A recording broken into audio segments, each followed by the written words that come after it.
আমি না ছাড়পত্র পেয়ে গেছি জান্নাতে যাওয়ার। আল্লাহ পাকের কোরআন জানিয়েছে, মহান আল্লাহ জানিয়েছেন, আল্লাহর ওই বান্দা বলবে ইন্নী জানান্তু আন্নী মুলাকিন হিসাবিয়া, কারণ আমি দুনিয়াতে বিশ্বাস করতাম আমার আল্লাহ আদালতের সামনে দাঁড়িয়ে আমার तमाम জীবনের হিসাব একদিন দিতেই হবে। মন দিয়ে শোনেন কথা, মন বাইরে দিয়েন না, তাহলে আমার কথা বুঝবেন। কি বলবে? বলবে আমি তো এমনি দুনিয়ায় বিশ্বাস করতাম যে আল্লাহর আদালতে দাঁড়িয়ে আমাকে একদিন হিসাব দিতেই হবে, আমি কাজ কাম যা করতাম সেই অনুযায়ী করতাম, তাই দেখো আজকে আল্লাহর হিসাব নিকাশে আমি ছাড়পত্র পেয়ে গেছি। ইন্নী যানান্তু আন্নী মুলাকিন হিসাবিয়া ফাহুয়া ফি ঈশাতির রাদিয়া, মহান আল্লাহ জানিয়েছেন সে অত্যন্ত স্বাচ্ছন্দ্যতা বোধ করবে। আল্লাহ পাক রব্বুল আলামিন জানিয়েছেন ফি জান্নাতিন আলিয়া, আল্লাহ তাকে সুউচ্চ জান্নাত দান করবেন। আল্লাহ পাক রব্বুল আলামিন জানিয়েছেন, আমি পরের অংশটা বলছি, আগের অংশটা আর বলবো নি। আল্লাহ পাক রব্বুল আলামিন জানিয়েছেন ওয়া আম্মা মান উতিয়া কিতাবাহু বিশিমালিহি, কিন্তু যাদের আমলনামা তাদের বাম হাতে দেওয়া হবে। কিছু মানুষ রয়েছে যাদের আমলনামাটা তাদের বাম হাতে তুলে দেওয়া হবে, মহান আল্লাহ জানিয়েছেন, আর যাদের আমলনামা তাদের বাম হাতে তুলে দেওয়া হবে। ওয়া আম্মা মান উতিয়া কিতাবাহু বিশিমালিহি, আল্লাহ পাক জানিয়ে দিয়েছেন যাদের আমলনামা বাম হাতে তুলে দেওয়া হবে। ফায়াকুলু ইয়া লাইতানি লাম উতা কিতাবিয়া, তখন সে বলবে ইয়া লাইতানি, হায় আফসোস, লাম উতা কিতাবিয়া, কতই না ভালো হতো যদি আমলনামাটা আমাকে দেওয়াই না হতো। ভালো হতো যদি আল্লাহ আজকে আমলনামা আমায় না দিতেন। শুনছেন নাকি? কি বলবে? আমলনামা যদি আল্লাহ আমায় না দিতেন, কতই না। ইয়া লাইতানি লাম উতা কিতাবিয়া, মহান আল্লাহ জানিয়েছেন, আবার জানিয়ে দিয়েছেন যাদের বাম হাতে আমলনামা দেওয়া হবে ওরা আবার বলবে ইয়া লাইতানি লাম উতা কিতাবিয়া ইয়া ওয়ালা মাদরি মা হিসাবিয়া, কতই না ভালো হতো যদি আমার হিসাব না হতো, যদি মোটেই আল্লাহ হিসাব নিকাশ না নিতেন, কতই না আমার জন্য ভালো হতো। আফসোস আমার জন্য, আমার আল্লাহ যদি আমায় হিসাব না নিতেন। ইয়া লাইতাহা কানাতিল কাদিয়া মা আগনা আন্নী ওয়ালিয়া হালাকা আন্নী সুলতানিয়া। মোল্লা গান, এদিকে আমার দিকে মোল্লা গান ভাই, আমি কোরআনের আয়াত ছাড়া অন্য কিছু বলছি না আপনাকে। কোন গল্প, কোন ঘটনা, কোন ইতিহাস, কোন জীবনী কিছুই না। কি বলবে? আরো বলবে ওয়ালা মাদরি মা হিসাবিয়া, আমার হিসাবটা না হলেই আজকে ভালো হতো। এরপরে আবার বলবে ইয়া লাইতাহা কানাতিল কাদিয়া ইয়া লাইতাহা কানাতিল কাদিয়া, হায় আফসোস, আফসোস আমার জন্য, আমার মওতটাই যদি আমার জন্য শেষ কথা হতো। এই দুনিয়ায় এমন কিছু মানুষ রয়েছে যারা এটা বিশ্বাস করে যে আমি মরে যাব, পচে যাব, খসে যাব, গলে যাব, মাটির সাথে মিশে যাব, আর কিছুই হবে না। ঠিক ওই কথাটাই ওরা হাসরের ময়দানে বলবে ইয়া লাইতাহা কানাতিল কাদিয়া, হায় আফসোস, মওতটাই যদি হতো আমার শেষ কথা। ভালোই হতো, ভালোই হতো। এই পৃথিবীতে কিছু মানুষ আছে ভাই যারা এই পরকাল বিশ্বাস করে না, বিশ্বাস করলেও বিশ্বাসটা তাদের মুখে, আত্মিক বা আন্তরিক বিশ্বাস তাদের, জোরে বলুন, আন্তরিক বা আত্মিক বিশ্বাসটা তাদের নেই, যে কারণে ইসলাম বিরোধী কার্যকলাপ করা তাদের জন্য হয়ে যায় খুব সহজ। কিন্তু আল্লাহ পাকের কোরআন জানিয়েছে 28 পারা সূরা তাগাবুনের ভিতরে মহান আল্লাহ জানিয়েছেন জামাল্লাযীনা কাফারু আল্লা ইউবাসু কুল বালা রাব্বি লাতুবাসুন্না সুম্মা লা তুনাব্বাউন্না বিমা আমিলতুম ওয়া যালিকা আলাল্লাহি ইয়াসীর। মহান আল্লাহ জানিয়েছেন জামাল্লাযীনা কাফারু, কাফেররা এটা বিশ্বাস করে আল্লাহ ইউবাসু, কাফেররা বিশ্বাস করে এমনটা আমরা যেন বললাম আল্লাহ কাফেররা কে বিশ্বাস করে। মহান আল্লাহ বললেন আল্লাহ ইউবাসু, কাফেররা বিশ্বাস করে আল্লাহ কখনোই তাদেরকে ওঠাতে সক্ষম নয়। বলুন নাউজুবিল্লাহ। আর একটু জোর করে বলেন। কাফেররা বিশ্বাস করে যে আল্লাহ বাস ঘটাতে সক্ষম নন, পুনরুত্থান ঘটাতে সক্ষম, জোর করে বলেন, সক্ষম নয়। কারা বিশ্বাস করে? কাফেররা। কি বিশ্বাস করে? যে আল্লাহ কবর থেকে আর ওঠাতে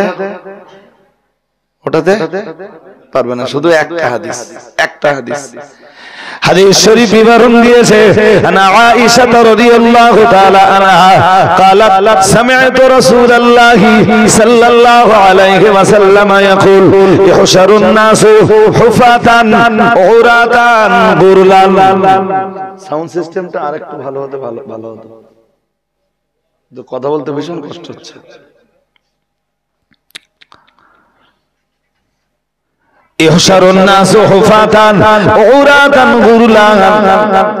নবী আমার জানিয়ে দিয়েছেন আম্মা জান আয়েশা রাদিয়াল্লাহু তাআলা আনহা এই হাদিসের বর্ণনাকারিনী। হাদিসটা একটু মন দিয়ে শোনেন। আম্মা জান আয়েশা জানিয়েছেন আমি আমার রাসূলকে বলতে শুনেছি, আমার নবী জানিয়েছেন ইউশারুন নাসু, হাসরের ময়দানে মানুষদিগকে উত্থিত করা হবে, পুনরুত্থান ঘটানো হবে, মানুষকে কবর থেকে তোলা হবে। মহান আল্লাহ জানিয়েছেন, আল্লাহ পাক ঘোষণা দিয়েছেন, আল্লাহ রাসূল ঘোষণা দিয়েছেন হুফাতান, খালি পায়ে, হুফাতান খালি পায়ে। যেদিন আমরা হাসরের ময়দানে উঠব কারোর পায়ে কোনো জুতো থাকবে না।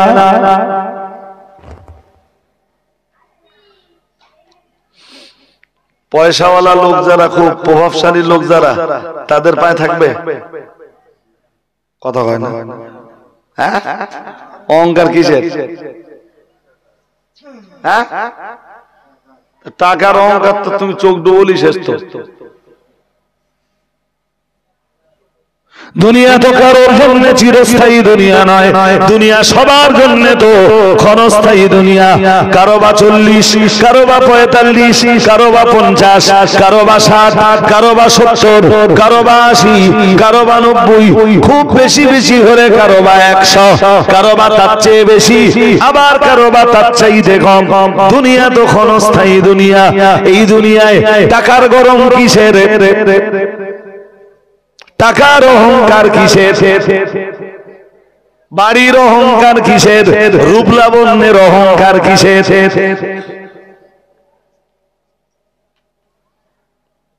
চিরস্থায়ী যদি দুনিয়া হতো তবেই তো অহংকার করলে খানিকটা হয়তো মানানসই হতো। হাজিরিনে মাজলিস মনে রাখো, নবী আমার জানিয়ে দিয়েছেন তোমরা যখন হাসরের ময়দানে উঠবা ইউশারুন নাসু হুফাতান উরাতান, কারোর পায়ে কোনো জুতো থাকবে না, ধনীর পায়েও থাকবে না, গরিবের পায়েও থাকবে না, সবাই খালি পায়ে হাসরের ময়দানে উঠবে। নবী আমার আবার জানিয়েছেন হুফাতান উরাতান, প্রিয় নবী আমার আবার জানিয়েছেন সম্পূর্ণ খালি দেহে, জামা কাপড় থাকবে না কারোর গায়ে, সম্পূর্ণ উলঙ্গ অবস্থাতে উঠবে।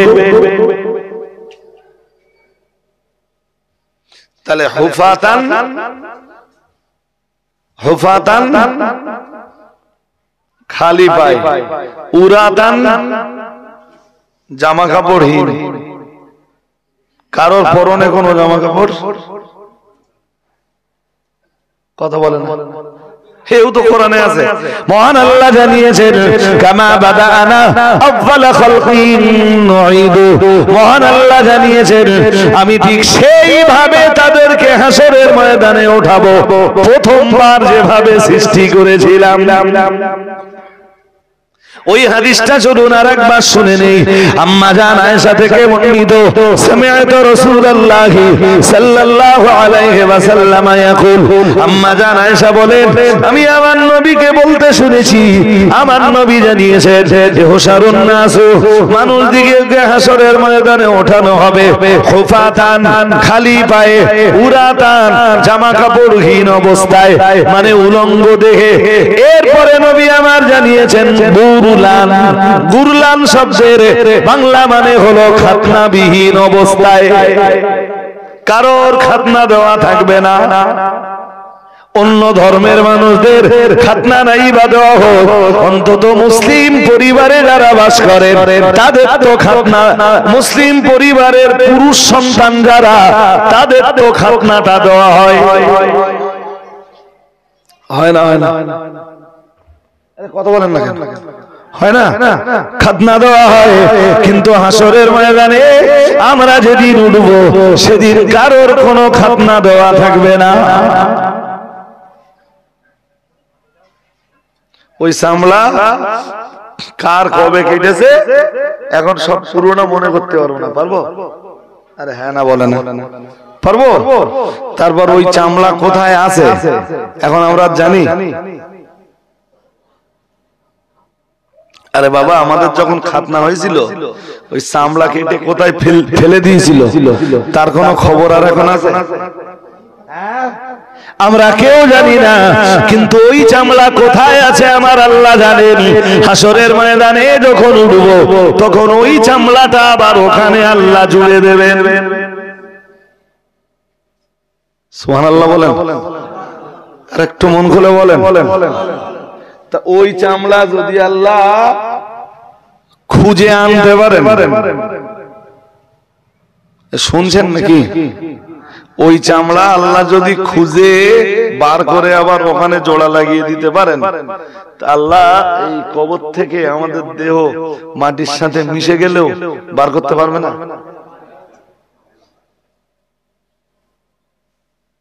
ওটাই আমার আল্লাহ। আল্লাহ পাক রব্বুল আলামিন অন্য আয়াতে জানিয়েছেন কামা বাদানা আউয়ালা খালকিন নুঈদু, মহান আল্লাহ জানিয়েছেন আমি সেইভাবে মানুষকে পুনরুত্থান ঘটাবো যেভাবে মানুষকে প্রথমবার তৈরি করেছিলাম। সুবহানাল্লাহ। আরেকটু মন খুলে, প্রথমবার দুনিয়ায় যখন আমরা এসেছিলাম তখন আমাদের পরনে কারোর জামা কাপড় ছিল না, কারোর পায়ে জুতো ছিল না, কারোর সেদিন খাতনা দেওয়া ছিল না। ঠিক ওই একই কায়দায় মহান আল্লাহ কবর থেকে হাসরের ময়দানে তুলবেন। সূরা ইয়াসিন পড়ে দেখবেন, সূরা ইয়াসিন। ভাই যদিও বর্তমান সমাজে কোরআনের অশোনা মানুষের সংখ্যা খুব কম, কারণ কেসা কাহিনী বললে সহজে বোঝা যায়, সহজে, ঠিক না? না দেরি হয়? আর কোরআন বুঝতে একটু মাথা লাগাতে হয়, তারপরে কোরআন বোঝা যায়। ونفخ في الصور فإذا هم من الأجداث إلى ربهم ينسلون قالوا يا ويلنا من بعثنا من مرقدنا هذا ما وعد الرحمن وصدق المرسلون। সূরা ইয়াসিনে আছে দ্বিতীয় ফুৎকার যখন হবে আল্লাহ বলেন কবর থেকে সবাই উঠে পড়বে। কবর থেকে, হ্যাঁ, ওই দ্বিতীয় ফুৎকারের পরে আল্লাহ হালকা বৃষ্টি নাযিল করবেন।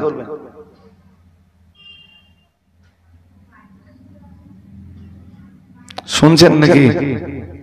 কি নাযিল করবেন? হালকা বৃষ্টি।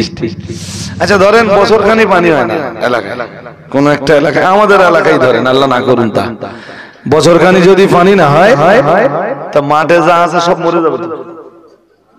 হ্যাঁ না বলেন? হ্যাঁ। এবার 1 বছর পরে একটা ঝাড়া বর্ষা হলো, ঘাস ফাঁস যা ছিল সব ধুলো হয়ে গেছে, তাই তো? 1 বছরে পানি হয়নি মানে ধুলো হয়ে গেছে, আবার নতুন করে ঘাস গজাবে তো,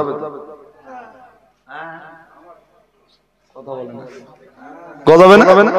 হ্যাঁ, তো আল্লাহ ওই রকম পানি নাজেল করবেন একটুখানি, আর ওই পানি নাজেলের পরেই কবর থেকে যার যার মতো সব উঠে উঠবে।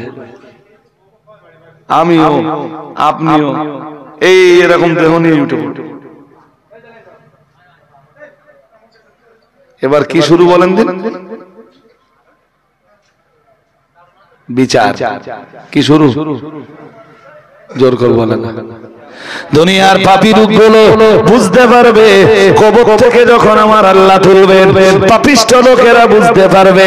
তাই ওরা যখন বলবে, আল্লাহ পাক রব্বুল আলামিন জানিয়েছেন, ফাইদা হুম মিনাল আজদাতি ইলা রাব্বিহিম ইয়ানসিলুন ক্বালু ইয়া ওয়াইলানা, ওরা তখন বলবে, আয় আফসোস আমাদের জন্য, আফসোস আমাদের জন্য, মান বাআসানা মিন মারকাদিনা, এই কবর থেকে আমাদেরকে ওঠালো, মান বাআসানা মিন মারকাদিনা, কে আমাদেরকে এই কবর থেকে ওঠালো।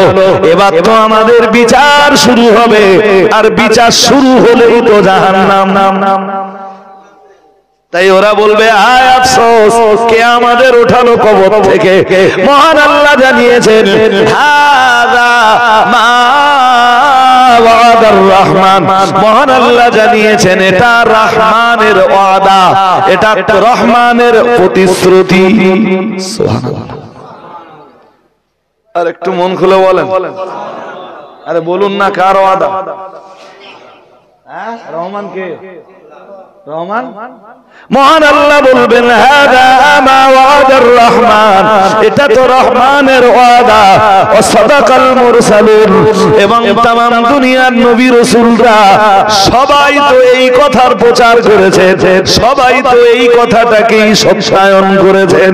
আল্লাহ কবর থেকে হাসরের ময়দানে একদিন তুলবেন, तमाम দুনিয়ার নবী রাসূলরা সবাই তো এই প্রচারটাই করেছেন। ঠিক না বেঠিক? আরে কথা বলেন না কেন? ঠিক না বেঠিক?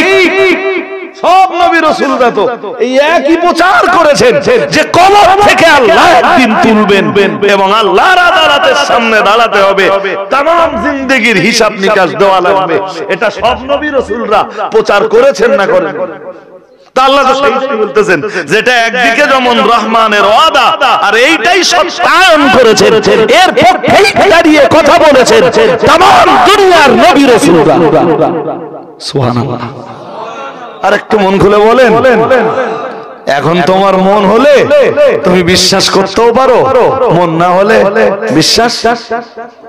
ফামান শাআ ফালইউমিন ওয়া মান শাআ ফালইয়াকফুর, মহান আল্লাহ জানিয়েছেন এত কিছুর পরে চাইলে তুমি ঈমানদার হতে পারো, চাইলে তুমি বিশ্বাসী হতে পারো।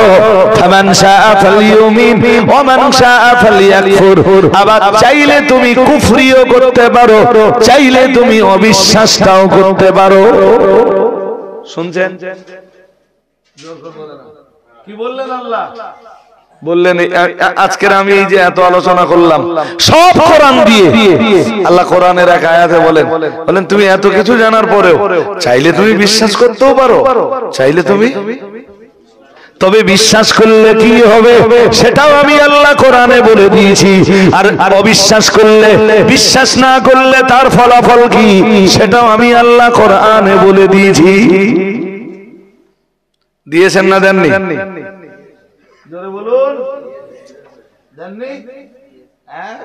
সুতরাং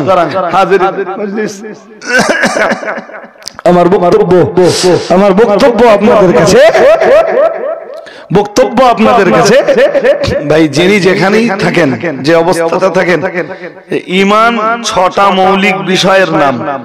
ওই ঈমানের 6 মৌলিক বিষয়ের এক বিষয় হলো পরকাল বিশ্বাস। আজ আমি সেই পরকাল বিশ্বাসের একটা অংশ নিয়ে, পরকাল বিশ্বাসের আবার অনেক অংশ আছে, যার ভিতরের এক অংশ হলো কবরের শান্তি আর শাস্তি। কবরের আর এক বিশ্বাস হলো কবর থেকে তোমাকে একদিন উঠতে হবে, এগুলো সব পরকাল বিশ্বাসের অন্তর্ভুক্ত। আর এক বিশ্বাস হলো হাসরের ময়দানে আল্লাহর আদালতের সামনে তোমাকে দাঁড়াতেই হবে, तमाम জিন্দেগির হিসাব নিকাশ সব তোমাকে বলুন দিতেই হবে। জি, আর এক বিশ্বাস হলো জাহান্নামের উপরে আল্লাহ একটা পুল বানিয়ে রেখেছেন, ব্রিজ, আদাক্কু মিনাশ শার, যেটা চুলের চাইতে সরু, ওয়া আহাদ্দু মিনাস সাইফ, তলোয়ারের চাইতে ধার।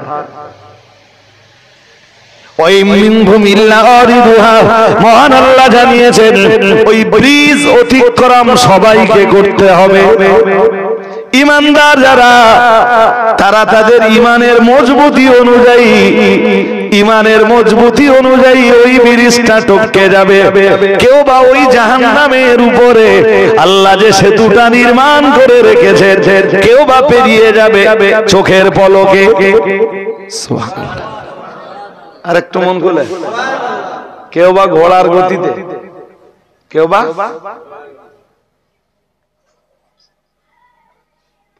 যে পুলটা 5000 বছর শুধু উপরের দিকে উঠতে হবে, 5000 বছর সমতল, 5000 বছর নিচের দিকে নামতে হবে।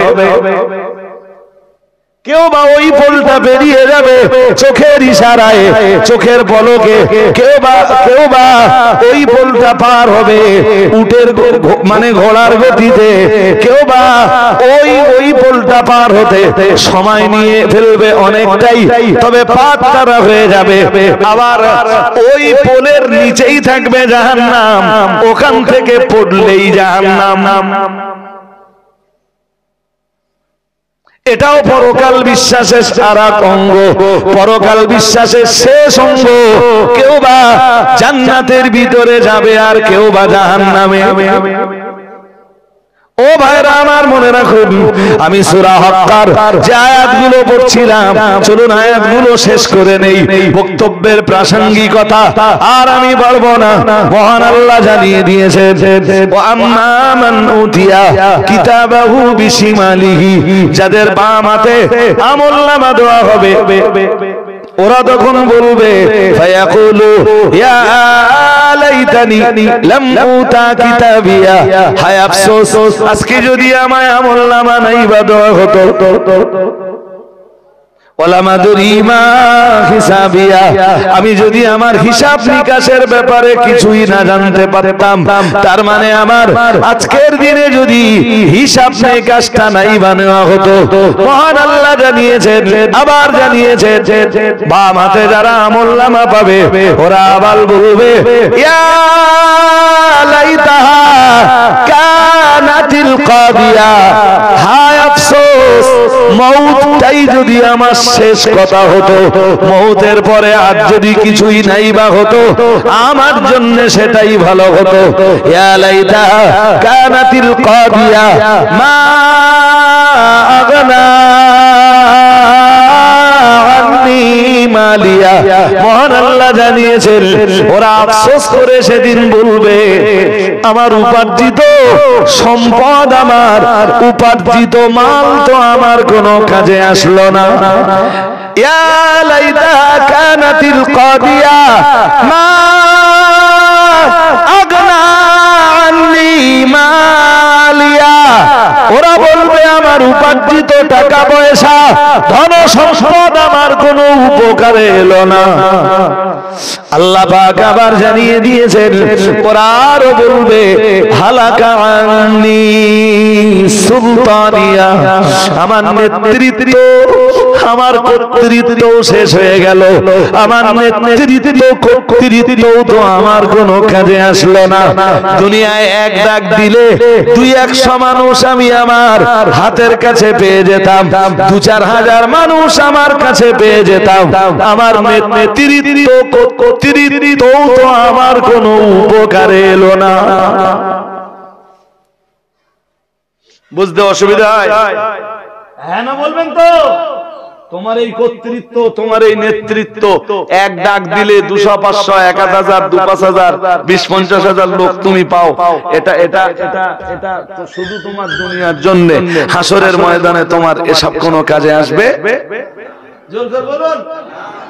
ওরাই বলবে হালাকা আন্নি সুলতানিয়া, শেষ হয়ে গেল আমার রাজত্ব, শেষ হয়ে গেল আমার কর্তৃত্ব, শেষ হয়ে গেল আমার নেতৃত্ব, আমার কর্তৃত্ব, আমার নেতৃত্ব আজ আমার কোনো কাজে এলো না। আল্লাহ এবারে বলবেন খুদু, ধর ওরে। ফেরেশতাদের বলবেন ধর ওরে, ফাগুল্লু খুযু ফাগুল্লু, বেঁধে ফেল। কি বলবেন? সুম্মাল জাহিমা ফাসাল্লু, মহান আল্লাহ বলবেন ও ফেরেশতারা দেরি করো না, আমি আল্লাহ পাক রব্বুল আলামিন বলছি জাহিম নামীয় দোজখের ভিতরে ওরে ঢুকিয়ে দাও। বলুন নাউজুবিল্লাহ। আরো জোর আওয়াজে বলেন। কি বলবেন? খুদু, ধর, ফাগুল্লু সুম্মাল জাহিমা ফাসাল্লু, জাহিম নামীয় দোজখে ঢুকিয়ে দাও। নাউজুবিল্লাহ বলেন। আরো আওয়াজ দিয়ে বলেন। সুতরাং এই নেতৃত্ব, এই কর্তৃত্ব, এই টাকা পয়সা, এই অর্থ সম্পদ সেদিন কোনো উপকার, জোরে বলুন। আল্লাহ পাকের কোরআনের সূরাতুশ শুআরার যে আয়াত পড়ছিলাম, মহান আল্লাহ ওই আয়াতে ওটাই জানিয়ে দিয়েছেন। আল্লাহ পাক ঘোষণা দিয়েছেন ইয়াওমা লা ইয়ানফাউ মালু ওয়ালা বানুন, মহান আল্লাহ জানিয়েছেন সেদিন কারো মাল তার কোনো উপকারে আসবে না, ওয়ালা বানুন, তার কোনো সন্তান তার কোনো উপকারে আসবে না, ইল্লা মান আতাল্লাহ বিকলবিন সালিম, যে ছেলে মেয়েগুলোকে এত আদর দিয়ে যত্ন করে সোহাগ দিয়ে আমরা লালন পালন করি, যখন যা চায় তখন সেটাই দিয়ে থাকি, ওদের আবদার পূরণ করে থাকি, মহান আল্লাহ জানিয়েছেন লা ইয়ানফাউ মালুন, না না না না না, কারোর উপার্জিত মাল যেমন তার কোনো উপকারে আসবে না, ওয়ালা বানু